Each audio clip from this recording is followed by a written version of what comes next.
बच्चों, आज मैं आपको हम पंछी उन्मुक्त गगन के पाठ के बहुविकल्पीय प्रश्न उत्तर करवाऊंगी।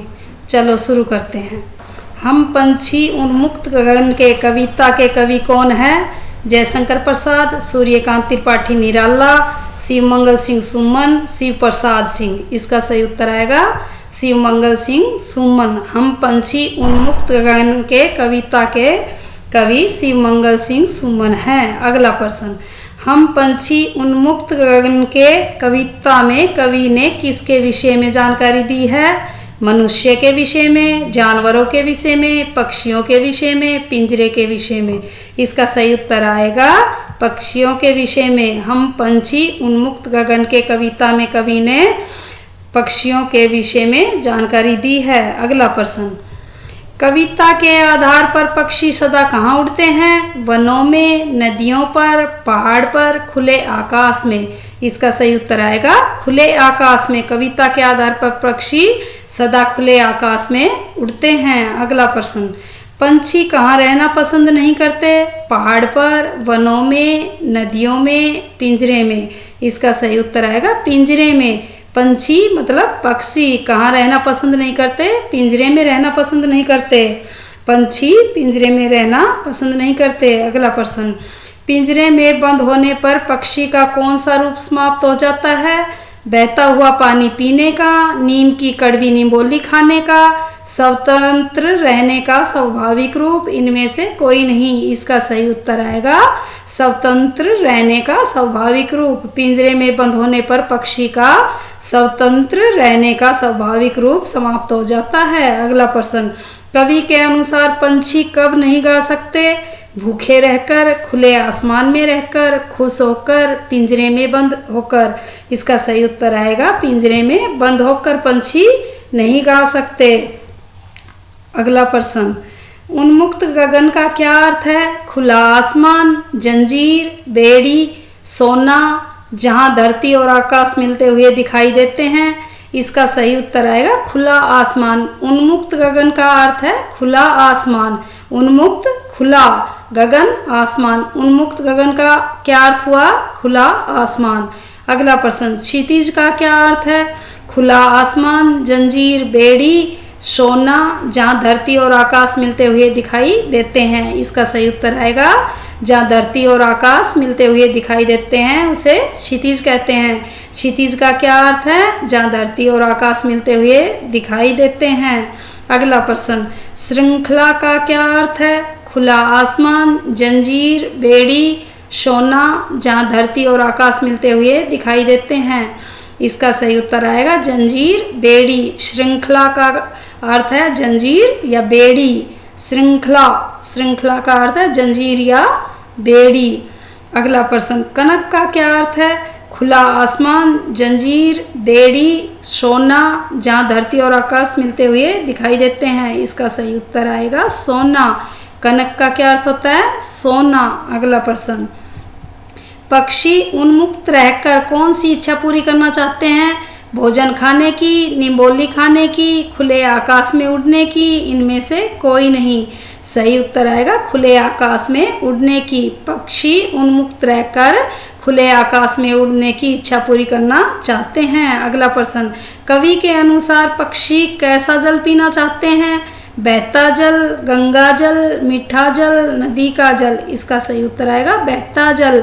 कवि के अनुसार पक्षी बहता जल पीना चाहते हैं। कैसा जल पीना चाहते हैं? बहता जल। अगला प्रश्न, पक्षी के पिंजरे की तिलिया किस धातु की बनी हुई है? सोने की, लोहे की, तांबे की, कांच की। सही उत्तर आएगा सोने की। पक्षी के पिंजरे की तिलियां सोने की बनी हुई होती है। किस धातु की बनी होती है? सोने की बनी होती है। अगला प्रश्न, पक्षी के पंख किससे टकराकर टूट जाते हैं? आसमान से, कनक तिलियों से, पेड़ की शाखाओं से, बहता जल से। अगला प्रश्न इसका सही उत्तर आएगा कनक तिलियों से। पक्षी के पंख कनक तिलियों के पिंजरे से टकराकर टूट जाते हैं। अगला प्रश्न, हम पंछी उन्मुक्त गगन के कविता में पक्षी को किस गगन का बताया गया है? विशाल, लघु, उन्मुक्त, खुला, इसका सही उत्तर आएगा उन्मुक्त गगन का। पक्षी को उन्मुक्त गगन का बताया गया है। कवि ने कटुक निबोरी को किससे भली बताया है? अमृत से, दही से, शहद से, कनक कटोरी के अन्न से। इसका सही उत्तर आएगा कनक कटोरी के अन्न से। कवि ने कड़वी निबोली को कनक कटोरी के अन्न से भली बताया है, यानी कि अच्छी बताया है। कनक कटोरी सोने की कटोरी में जो अन्न होता है पक्षी के लिए, उससे अच्छी कटुक निबोरी को बताया गया है। अगला प्रश्न, नीले नभ की सीमा पाने के अरमान किसके थे? मनुष्य के, पक्षी के, पिंजरे के, पहाड़ के। इसका सही उत्तर आएगा पक्षी के। नीले नभ की सीमा पाने के अरमान पक्षी के थे। अगला प्रश्न, पक्षी अपनी चोंच से कौन से दाने चुगना चाहते हैं? मक्का के, गेहूं के, बाजरे के, अनार के। इसका सही उत्तर आएगा अनार के। पक्षी अपनी चोंच से अनार के दाने चुगना चाहते हैं। अगला प्रश्न, पक्षी अपनी उड़ान में किसे विघ्न न डालने के लिए कहते हैं? मनुष्य को, पहाड़ को, नदी को, वन को। इसका सही उत्तर आएगा मनुष्य को। पक्षी अपनी उड़ान में मनुष्य को विघ्न न डालने के लिए कहते हैं। विघ्न मतलब बाधा। अगला प्रश्न, बंदी बना पक्षी किसके सपने देखता है? नदी के पानी के, स्वादिष्ट भोजन के, तरु की फुनगी के झूले के, सुख की नींद के। इसका सही उत्तर आएगा तरु की फुनगी के झूले के। बंदी बना पक्षी तरु की फुनगी के झूले के सपने देखना चाहता है। तरु मतलब पेड़, फुनगी ऊपर चोटी लफनी, जो पेड़ों पर टहनी की लफनियाँ होती है, उनके झूले के सपने देखता है। इसका सही उत्तर आएगा तरु की फुनगी के झूले के। अगला प्रश्न, पक्षी उन्मुक्त रहकर अपनी कौन कौन सी इच्छाएं पूरी करना चाहते हैं? वृक्षों पर लगे फलों को खाने की, पेड़ों की ऊंची से ऊंची टहनी पर बसेरा करने की, बहता पानी पीने की, उपयुक्त सभी। इसका सही उत्तर आएगा उपयुक्त सभी। पक्षी उन्मुक्त रहकर पेड़ों पर फल खाने की, पेड़ों की ऊंची ऊंची टहनियों पर बसेरा करने की, बहता पानी पीने की इच्छाएं पूरी करना चाहते हैं, इसलिए इसका उत्तर आएगा उपयुक्त सभी। अगला प्रश्न, हम पंछी उन्मुक्त गगन के कविता क्या संदेश देती है? पक्षी को पिंजरे में रखना चाहिए, स्वतंत्रता किसी को अच्छी नहीं लगती, दूसरों की स्वतंत्रता का आनंद नहीं करना चाहिए, इनमें से कोई नहीं। इसका सही उत्तर आएगा दूसरों की स्वतंत्रता का आनंद नहीं करना चाहिए। हम पंछी उन्मुक्त गगन के कविता हमें संदेश देती है कि दूसरों की स्वतंत्रता का आनंद नहीं करना चाहिए।